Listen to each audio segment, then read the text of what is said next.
Hi, my name is Danielle Glasgow, and I'm going to do my speech on why you should become an organ donor. First, I like to share this article about this little girl that was from Jasper. She was 5 years old, and she died in 2007. And a month before she died, she had told her parents that she wanted to be an organ donor. Her and her mom had a car wreck, and she ended up passing away. Her tissues and organs went to 7 people, as far as I know. That's what the paper said. And she saved one little girl that was the age of 2, and now she's a teenager. It said that statistics include that the pamphlet they had, that there are more than 2,000 people in Alabama waiting for organ donations. One person is added to the transplant waiting list every 10 minutes, and 20 people die each day while waiting on a transplant. And I thought that was very interesting.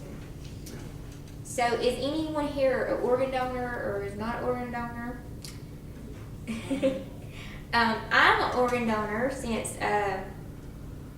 my brother had his transplant 6 years ago, because we had to give blood, and he got his double lungs almost 7 years ago.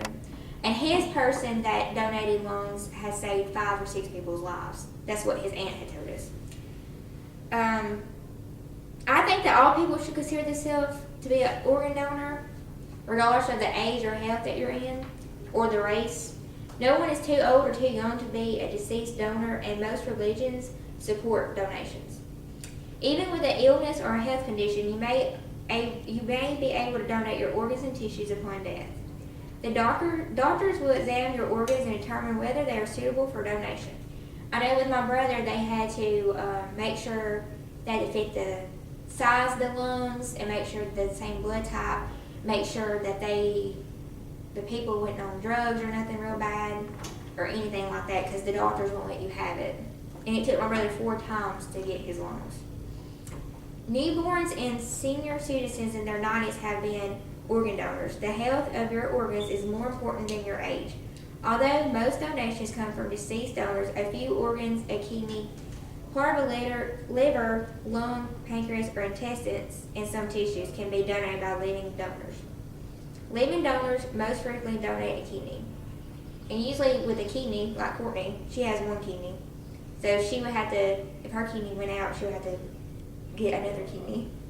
And they have to do all that procedure.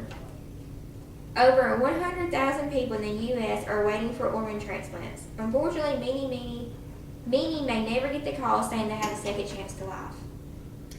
It's an estimate that every day in the U.S., 21 patients die because of lack of donor organs.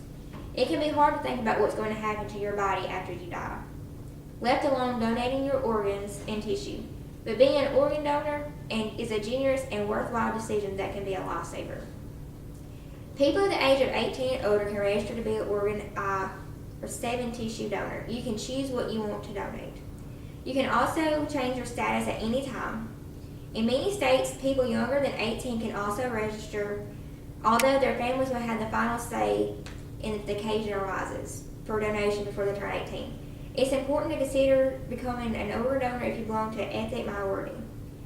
A lot of minorities, including African American, Asians, and Pacific Islanders, Native Americans, and Hispanics, are more likely than whites to have certain chronic conditions that affect the kidneys, heart, lung, pancreas, and liver.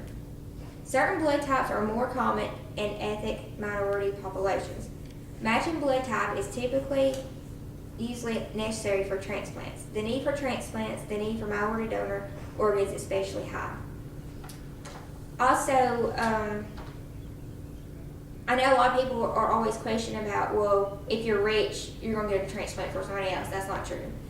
It's all about how, like with my brother, it's all about how you take care of yourself and everything else. If you want to become an organ donor, the best way to ensure that your wishes become one is to make sure to register with National Registry and have donor designation on your driver's license or state ID.